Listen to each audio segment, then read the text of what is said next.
Buen día para todos. Soy Carlos Salazar, creador de la aplicación Soga Online. Hoy, en este podcast, trataré algunas de anécdotas y experiencias ocurridas durante mi larga carrera como administrador de fincas. Como en alguna otra parte lo dije, fueron más de 45 años como administrador directamente de fincas, amén de otro tanto como fumigador, machetero, vaquero y otras actividades que me tocó realizar. Hoy quiero hacer en las anécdotas un homenaje póstumo al que fue mi segundo patrón en mi carrera de administrador de fincas. Este personaje era todo un sabio en toda la extensión de su palabra. Y no precisamente era un sabio, o digo que era un sabio, porque tuviera muchas carreras o tuviera mucha cultura educativa o algo por el estilo. No, era una persona sencilla, solamente logró hacer hasta cuarto, quinto de primaria, de básica primaria, fundamentalmente por cuestiones de violencia, porque a él le tocó la parte de lo que nosotros aquí en Colombia llamamos la violencia en Colombia, y los padres tuvieron que repartir a todos sus hijos con los amigos y con los familiares en muchas partes del país. Este patrón le tocó llegar al Magdalena Medio, donde un tío, y el tío siempre le hizo durito, pero le enseñó muchas cosas. Digo que este señor es un sabio porque tenía algo que ya no se alcanza a apreciar en la gente de hoy día, que es el sentido común, que entre otras cosas es el menos común de los sentidos. Amén de que era un gran finquero y un gran ganadero. Yo le manejaba unas tierras en una zona que se llama el Magdalena Medio aquí en Colombia, unas tierras muy grandes, son unas tierras de 30, 40 mil hectáreas. Y al mismo tiempo tenía otras tierras sobre la costa atlántica. Yo venía cada 3 meses a palparle el ganado de aquí de la costa atlántica, y allá en la finca del Magdalena Medio yo permanecía todo el tiempo y solamente salía a fin de año, a fin de mes, al pago de la nómina y demás cosas. Cuando salía con él aquí en estas tierras del litoral atlántico, en varias ocasiones le pregunté, señor, y esto cuénteme cómo lo podríamos hacer. Y él me decía, compañero, ese era el nombre que me tenía, compañero, el ojo es el que juega. Yo estaba todavía muy joven y no entendía esa situación, pero no me atrevía ni a preguntarle qué significaba, simplemente me quedaba callado. Eh, Mucho tiempo después entendí a qué se refería él. Él hacía referencia a que había que observar muy bien las cosas y después de observarlas, tomar una decisión. Eso fue fundamental en la vida, o ha sido fundamental en la vida mía, no solamente como administrador de fincas, sino en todos los aspectos de la vida. Cuando yo salía a dar vuelta en las fincas, yo no contaba ganados, porque entre otras cosas, eso no es labor del administrador. El administrador tiene otras funciones distintas. ¿Yo qué hacía? Yo miraba qué hacía el animal, cómo se comportaba, qué comía, y visitaba los potreros a diferentes horas del día. para poder tener la certeza de saber en qué parte estaban, por dónde se movilizaban, qué hacían, ya, para poder después tomar decisiones, sobre todo, y me gustaba mucho observar lo que el ganado comía, porque siempre he tenido la creencia de que gran parte de los complementos vitamínicos y de minerales que suministramos a través de medicamentos están en la naturaleza, están en el forraje que ellos comen.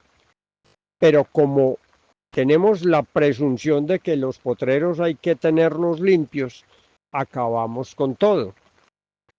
Y en los potreros donde hay algunos rastrojos o malezas, que yo las llamo buenesas, resulta que ese potrero es como si fuera una ensaladita.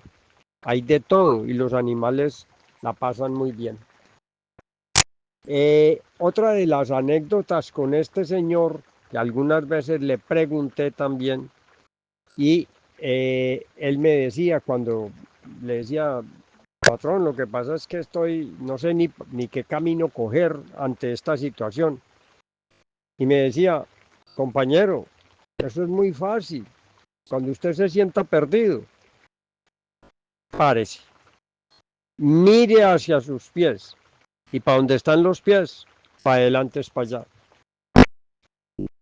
Cuando me dijo eso por primera vez, yo me rasqué la cabeza y simplemente para mí pensé, uy, este señor ahora sí está loco, con lo que me sale. Y también me entendí después la filosofía de eso, ¿ya?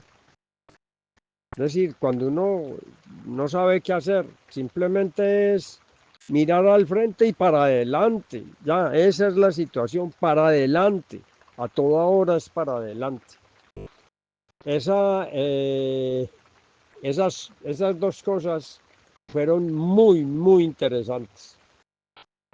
También algo que se hacía mucho y que se llevaba al pie de la letra era que con él todo, absolutamente todo lo que se iba a hablar era por escrito. O sea, yo le tenía que llevar mensualmente informes de inventarios, animales que se iban a vender, animales que se necesitaban para la finca, las labores que se iban a hacer, en detalle todo.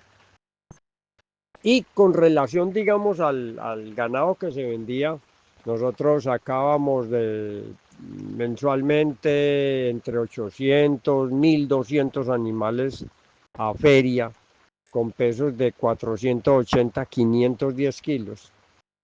Ese ejercicio lo hicimos durante 4 años, al menos en ese tiempo que estuve yo con él. Y semanalmente sacábamos 300, 400, 500 animales. Y entre la cabeza y la cola no había ni siquiera 10 kilos de diferencia. Eso nos llevó a que en la feria de Medellín nosotros estuvimos poniendo el mayor precio de la feria durante esos 4 años. Ningún carnicero, ningún negociante de ganado podía ir a la finca a ver los ganados. Yo le traía los informes y él los vendía de esa forma. Logramos esa situación como yo recogía los ganados cuando los íbamos a pasar de Levante a Ceba, metíamos 200, 300, 400 animales a los corrales, se pesaba animal por animal y se le ponía con el hierro, con pintura, el peso en el lomo a cada animal. Al finalizar la tarea, que nos demorábamos 1 o 2 días en ese trabajo, separábamos los ganados por múltiplos de 14. ¿Por qué múltiplos de 14? Porque eso era lo que le cabía a cada camión para hacer el viaje. Entonces, los animales se mandaban y se le decían a los camioneros, señor, dígale al patrón que esos son de tal potrero. Aquí él llegaba, decía, y eso así era. Nosotros allá cuando íbamos a pasar de Levante a Ceiba, separábamos todos los blancos topos, los blancos con cachos, los rojos topos, los rojos con cachos, los negros, y luego al final lo que quedara la revoltura, ¿ya? Y dentro de la revoltura él me había explicado muy bien cuáles eran lo que él llamaba los animales ordinarios. Entonces, cuando yo identificaba un animal de esos, yo le decía al patrón en la lista, si vienen en tal lote, vienen dos animales o un animal ordinario. Y ese animal o esos animales él no los vendía así, sino viéndolos allá sobre la plaza. Incluso esos que yo decía, que le decía ordinarios, eso pasaban como de primera. Eso, eso era una cosa bien, bien interesante. Eso me enseñó organización, depuración, trabajo, constancia, disciplina, y hizo crecer mucho la finca. Ya como última anécdota con este señor, era una finca con unos potreros perfectamente limpios, sobre todo todos los potreros que estaban dedicados a la ceba. Allá no teníamos sino Angleton y Climacuna, esos eran los pastos de ahí, tierra caliente, orillas del Magdalena. Y de un momento a otro se empezó a presentar el fenómeno que allá lo llamaban la hormiga loca. Andaba uno por los potreros y era muy fácil detectar manchones de 50, 100, 200 metros cuadrados que se iban poniendo amarillos. Cuando uno se bajaba de la bestia y miraba, cogía el pasto estaba suelto. La hormiga se había comido, había cortado el pasto a nivel del tallo que lo conecta con la raíz. Entonces se quemaba el pasto. Eso se empezó a fumigar, a echar, que no se echó, y eso no había ningún control. Precisamente con lo que él me dijo al principio, y ahí fue donde empecé a entender, compañero, el ojo es el que juega. Yo empecé a ver que en los potreros de Levante, que no estaban tan limpios, que estaban en ese proceso y todavía tenían malezas, ahí no se presentaba ningún problema de la hormiga loca. Entonces yo un día le dije, patrón, ¿por qué no hacemos un ensayo? Y empezamos a volver a sembrar en los potreros maleza. Me dijo, pero compañero, ¿cómo se le ocurre? Si nos hemos gastado, yo me he gastado un dineral en eso. Y le dije, patrón, pero mire que yo he observado que en los potreros de Levante no hay hormiga. Y me dijo, listo, haga el ensayo en un potrero. Se hizo el ensayo en un potrero, sembramos, eso costó también una plata. Y, preciso, 2 meses después, ya cuando estaban las malezas prendidas y todo eso, listo, se acabó el problema de la hormiga. Nos tocó que volver a sembrar malezas en los potreros. Y de ahí para adelante lo que hacíamos era control de malezas, no fumigaciones completas, sino controlando, que no se nos volviera muy, muy extenso. Ese tema de las hormigas locas fue otro tema muy, muy interesante. Vamos ahora a referirnos un poquito a experiencias que me tocaron en esta carrera. Esta experiencia también fue muy interesante y fue con el mismo patrón. La finca tenía sus planos se había hecho una topografía completa de todas las fincas de las tres secciones que componían la finca, con potreros, estaban potreros, estaban caños, caminos, estaban muy bien hechos los mapas. Entonces me puso como tarea hacer el inventario de todos los potreros. En ese inventario, ¿qué tenía que mirar? Cercos, qué tipo de cerca tenía, si era cerca viva, si era con estacones,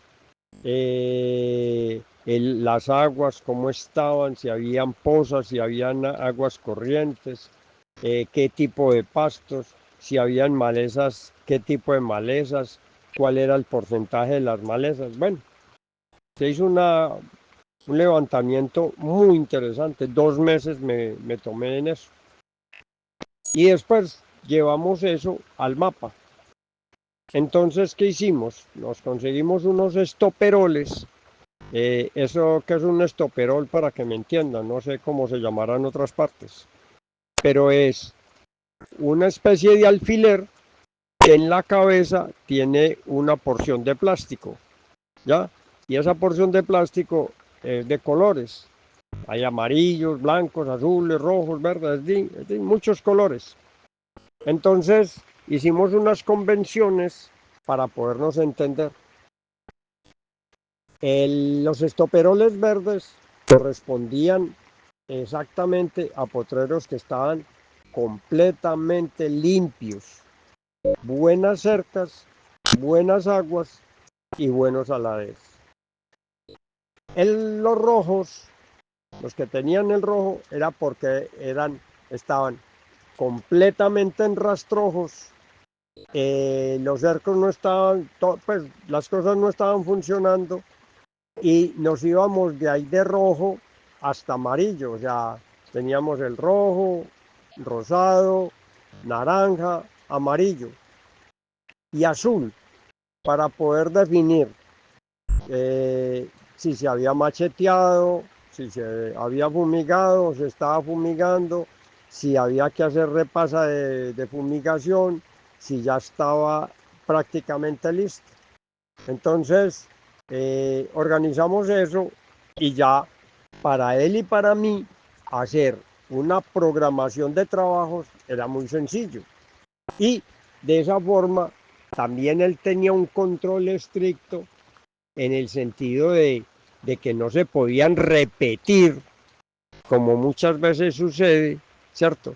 Que en un mismo potrero se hacen se hacen actividades repetidas y sobre todo cuando no pueden ir los patrones a las fincas, eso es muy común dentro de los administradores.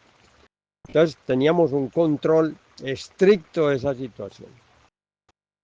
Eso, esa parte de los mapas así fue demasiado útil y fue interesante ese trabajo que se hizo. Luego salí por diferentes circunstancias, en ningún momento por problemas con él. Él vendió la finca y al venderlo, pues el nuevo no quiso que yo siguiera, sino que eh, prescindió de mis servicios. Yo seguí en otras partes y en alguna ocasión estuve trabajando en una lechería en tierra fría, con ganado Holstein especializado. Nosotros ahí sacábamos más o menos de 5 a 6 mil litros diarios de leche en ordeño manual, no mecánico, sino manual. También volviendo al tema del el ojo es el que juega, yo empecé a notar que los gastos en medicamentos para mastitis en esa finca eran bestiales. Allá se llevaban camionados de droga para controlar la mastitis. Muy bien, yo empecé a hacerle un seguimiento a eso y me encontré con el siguiente dato, porque era, vuelvo y le repito, acucioso, me volví un observador o me he vuelto un observador detallado. Y me encontré con el siguiente fenómeno. Allá se pagaba mensualmente.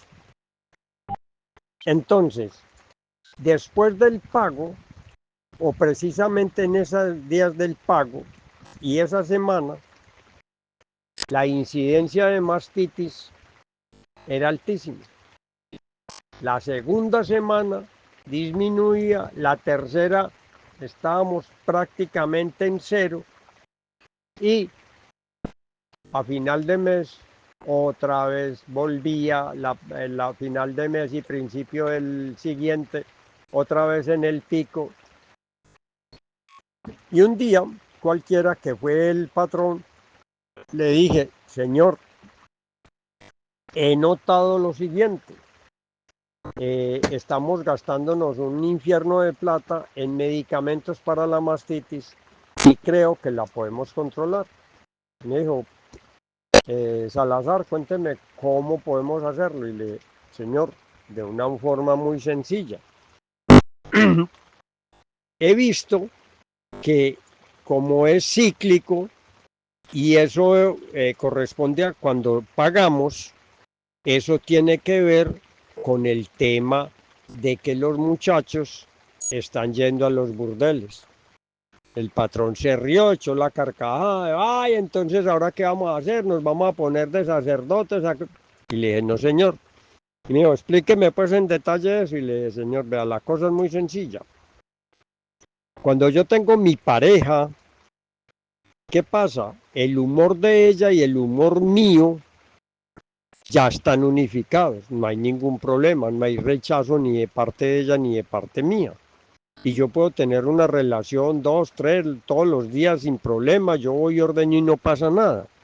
Pero cuando yo tengo una relación con una tercera persona, yo voy y busco una mujer de la calle, ¿qué pasa? Que ese humor con el mío chocan y ese humor chocado, ¿qué hace?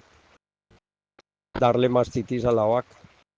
Y me dijo, hombre Salazar, créame que usted es un loco, pero hágale. Yo no sé cómo, yo sé que eso va a ser un problema y grande. Y le dije, señor, si es un problema y grande, el problema es mío. Yo soy el que resuelvo eso en la finca. Yo lo único que necesito es la autorización suya para hacer las cosas. Y me dijo, hágale, hágale sin problema que tiene la autorización mía. Muy bien. Después de eso, yo ya reuní los trabajadores que, entre otras cosas, yo era una de las personas que hacía muchas reuniones constantemente, pero siempre las hacía en horario laboral y en tiempo laboral. Es decir, yo no hacía reuniones los domingos, ni un día en la semana después de las 2 de la tarde, no. Entre 6 de la mañana y 2 de la tarde era la reunión con la gente, o sea, porque esa reunión es parte del trabajo de qué, de la finca. Los reuní, ustedes no se imaginan las carcajadas y los comentarios y las cosas que se suscitaron. Yo simplemente oía y algunas cosas que decían, créanme que yo también me reí, ¿cierto? Porque salían con unos chistes y con unas cosas increíbles. En fin, yo ya les expliqué, les mostré en detalle y quedamos en unos acuerdos. El acuerdo era muy sencillo. Si cuando ellos se iban a ir de rumba con alguna chica, entonces mandaban un reemplazo que debería durar una semana entera. Y en esa semana, entonces a ellos se iban para el corte, iban a hacer otro trabajo. Pero el que no dijera y lo cogíamos en el burdel, entonces a ese, en la primera ocasión, se le castigaba con una semana sin trabajo y claro, sin sueldo, y a la segunda vez se tenía que ir de la finca. Al principio nos tocó tanto a mí como al segundo los fines de semana, o sea, viernes, sábado y domingo, andarnos todos los burdeles del pueblo para ver a quién había o quién no. Eso nos llevó a qué? A una conclusión muy interesante, que después del segundo mes de implementado eso, se redujo las incidencias de mastitis a una cuarta parte, porque ya no estábamos contando sino con las vacas que ya tenían unos problemas bien tremendos de mastitis. Entonces ya unas las pudimos solventar el problema, otras no hubo forma y hubo que sacrificarlas, venderlas y sacarlas de la finca, porque todos sabemos que cuando hay mastitis, esa leche se revuelve con el resto y daña todo el tanque. O sea, una vaca que nos dé 10, 20, 30 litros de leche y lo revolvemos en un tanque de 4 o 5 mil litros, toda la leche se pierde, entonces eso no se puede hacer. Con relación a las reuniones, quiero hacer algún comentario también. Siempre que yo llegaba a una finca nuevo, tenía el primer día de trabajo, reunía a toda la gente y todo el tiempo me lo tomaba, toda la mañana, 6, 12 del día. En esas 6, entre las 6 y las 12 del día, yo les comentaba siempre qué era lo que teníamos que entregar a 31 de diciembre en la finca. Es decir, les hacía un comentario de cómo estaba la finca hoy y cómo la teníamos que entregar a 31 de diciembre. Con pizarrón al pie para poderles mostrar y dibujar y hacer todas esas cosas. ¿Eso a qué me llevaba y de qué me sirvió? De planificar y de que todos los trabajadores supieran exactamente y a toda hora hacia dónde nos teníamos que dirigir. Y no me estuvieran preguntando a toda hora, patrón, ¿y entonces mañana qué hago? ¿Y entonces mañana qué hago? No, ya ellos sabían y el capataz, ¿cierto?, de cada cuadrilla ya tenía conocimiento y con él tenía unas reuniones más a fondo, en más detalle, para poder que la planeación fuera más efectiva. También en esa reunión les decía algo muy claro, es que yo sabía y tenía muy bien especificado que no habían sino dos personas que nunca se equivocaban. Uno era Dios y otro el que no hace nada. Pero que en las fincas yo no le aceptaba absolutamente a nadie un solo error, porque yo no podía permitir perdonarle a alguien un error, porque eso significaba que a todos les tenía que perdonar. Y cada vez los errores iban a ser más grandes y yo me sentía ya desautorizado para castigar cualquier tipo de error. Ahora bien, muchos de ustedes se preguntarán, bueno, pero ¿y entonces cómo hacía para que nadie cometiera errores? Muy sencillo.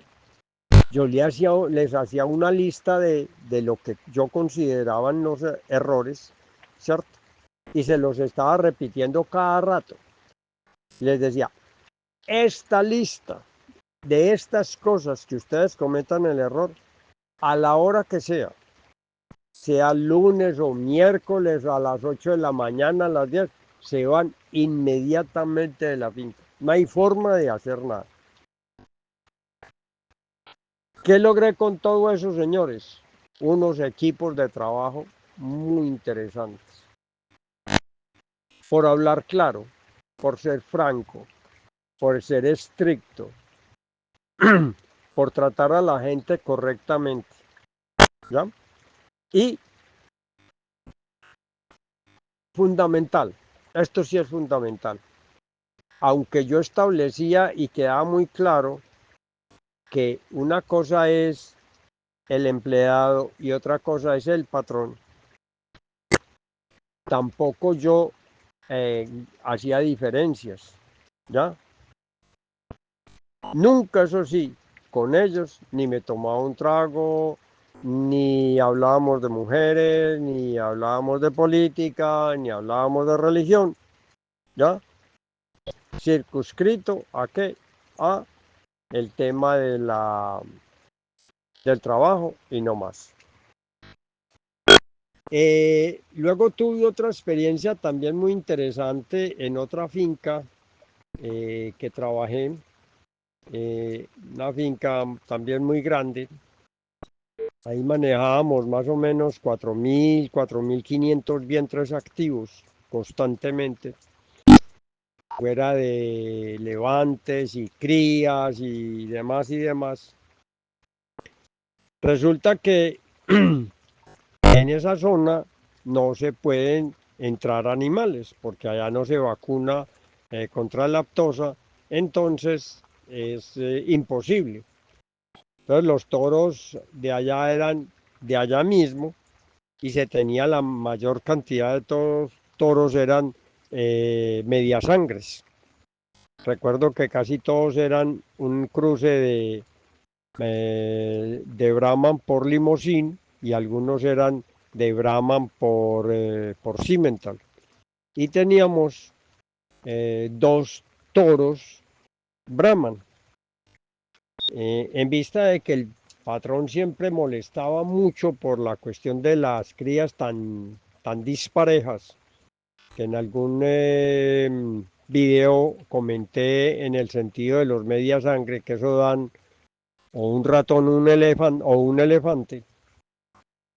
Entonces le dije, patrón, hagamos una cosa, autoríceme vender todos los toros, salir de todos los toros y nos metemos en un programa de inseminación artificial. Salazar, pero es que un programa de inseminación artificial, el problema grande es que los inseminadores no son sino consentidos, mimados y manejar ese gremio es muy difícil. Y le dije, patrón, ese es mi problema. Solamente que usted me autorice y listo. Y me dijo, yo lo autorizo, pero si usted me garantiza que no se cae la natalidad, y le dije, no señor, se la aumento.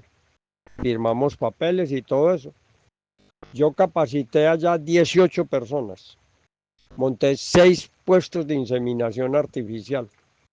Cada puesto de inseminación tenía 2 inseminadores y habían 6 inseminadores que hacían reemplazos, que eso solamente hacían los reemplazos de los domingos, de los que daba yo a los que les daba descanso. Señores, para resumir y no ser muy largo, pasamos de cuando yo llegué de 1.000 nacimientos a 3.200 nacimientos para el primer año con inseminación artificial.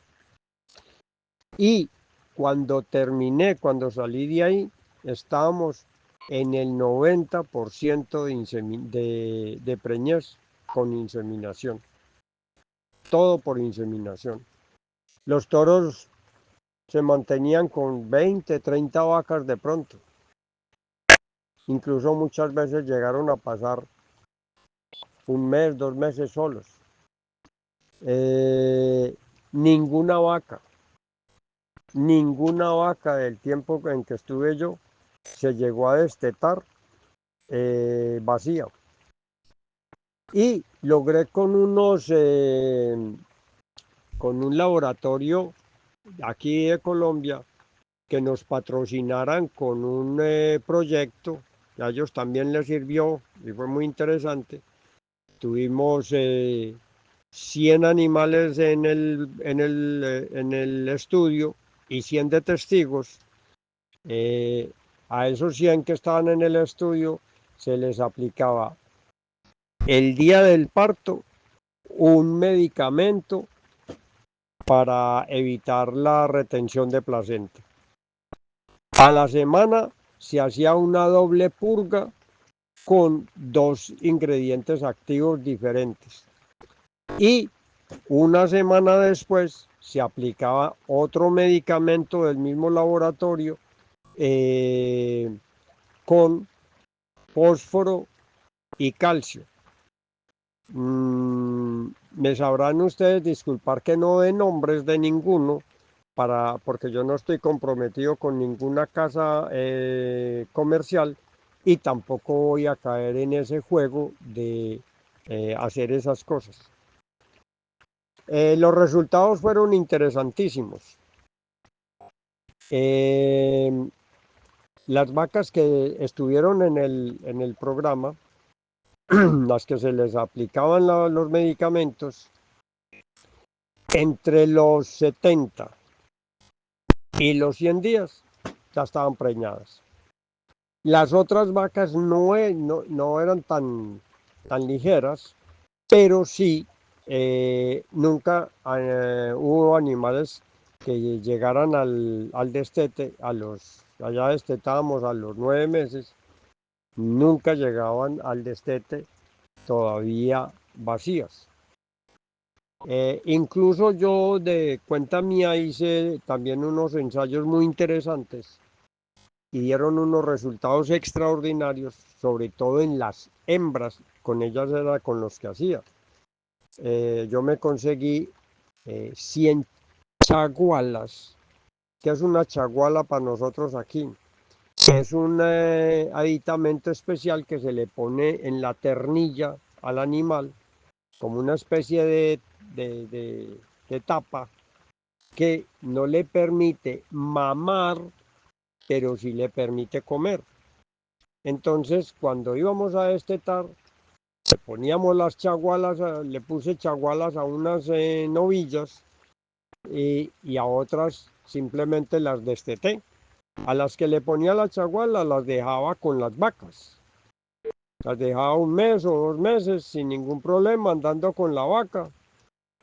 Ya no, al mes o a los 2 meses ya no tenía, ya no había leche y ya la mamá tampoco las dejaba mamar. Pero ¿qué me evitaba yo con eso? El estrés del destete.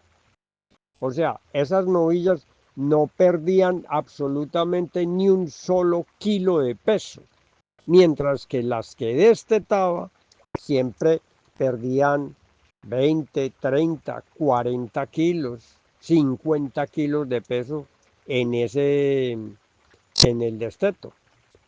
O sea que estas que le poníamos chagualas, eso iban era, como decimos aquí, como espuma, iban era para adelante. Bien, señores, eso era más o menos lo que tenía hoy para hablarles. Hoy es 31 de diciembre. Le deseo a todos y cada uno de ustedes un feliz año y que el año entrante, en el año 25, continuemos con estas charlas, crezcamos todos y volvamos nuestras empresas cada vez más rentables y eficientes. Muy buen fin de semana para ustedes, señor.